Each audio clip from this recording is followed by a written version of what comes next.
Tu as sûrement entendu parler d'escrocs légendaires, mais as-tu déjà entendu l'histoire de Victor Lustig, l'homme qui a vendu la Tour Eiffel non pas une mais deux fois? Comment est-ce possible qu'un homme puisse vendre un monument aussi célèbre? Non pas une seule fois, mais à deux reprises. C'est l'une des arnaques les plus audacieuses de tous les temps. Je vais t'expliquer comment Lustig a mené ce plan incroyable, comment il a presque échappé à la justice et ce qui l'a finalement conduit à sa chute. Tout a commencé à Paris en 1925. À cette époque, la Tour Eiffel est un monument coûteux à entretenir pour la ville de Paris. La presse parle souvent des coûts exorbitants associés à sa maintenance. Et certains articles spéculent même sur la possibilité de la démanteler. Victor Lustig, un escroc déjà expérimenté, voilà une opportunité. Il décide de se faire passer pour un haut fonctionnaire du gouvernement français, prétendant être en charge d'un projet secret, la vente de la Tour Eiffel en tant que ferraille. Pour rendre son arnaque plus crédible, Lustig contacte plusieurs hommes d'affaires du secteur de la métallurgie et les invite à une réunion privée à l'hôtel de Crillon, l'un des hôtels les plus prestigieux de Paris. Là, dans un cadre luxueux, il présente les documents officiels falsifiés, affirmant que le gouvernement français a décidé de vendre discrètement la Tour Eiffel au plus offrant pour la démanteler. Il insiste sur le fait que cette opération doit rester secrète pour éviter des remous publics.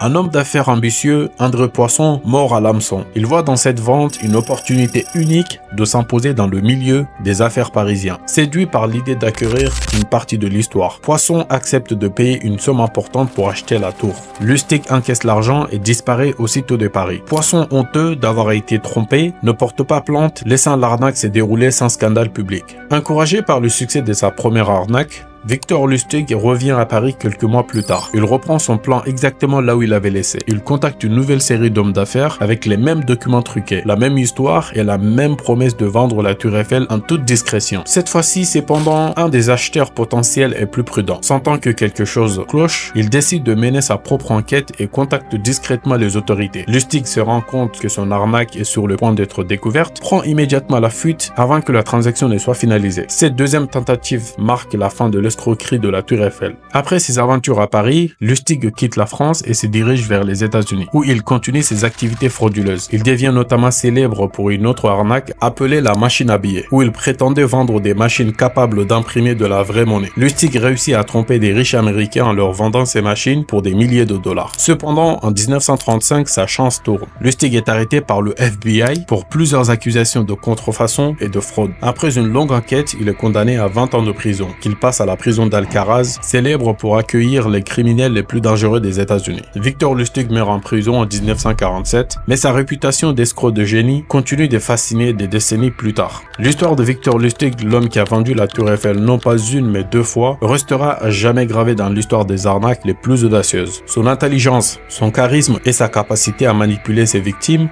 en font l'un des plus grands escrocs de tous les temps. Si cette histoire t'a impressionné autant que moi, tu devrais aussi regarder ma vidéo sur Truong Milan, une femme d'affaires qui a détourné 3% du PIB du Vietnam. Laisse un commentaire pour me dire ce que tu en penses et bien sûr n'oublie pas de t'abonner pour ne pas manquer les prochaines histoires sur les arnaques les plus incroyables de l'histoire. Merci d'avoir regardé et à bientôt pour une nouvelle aventure.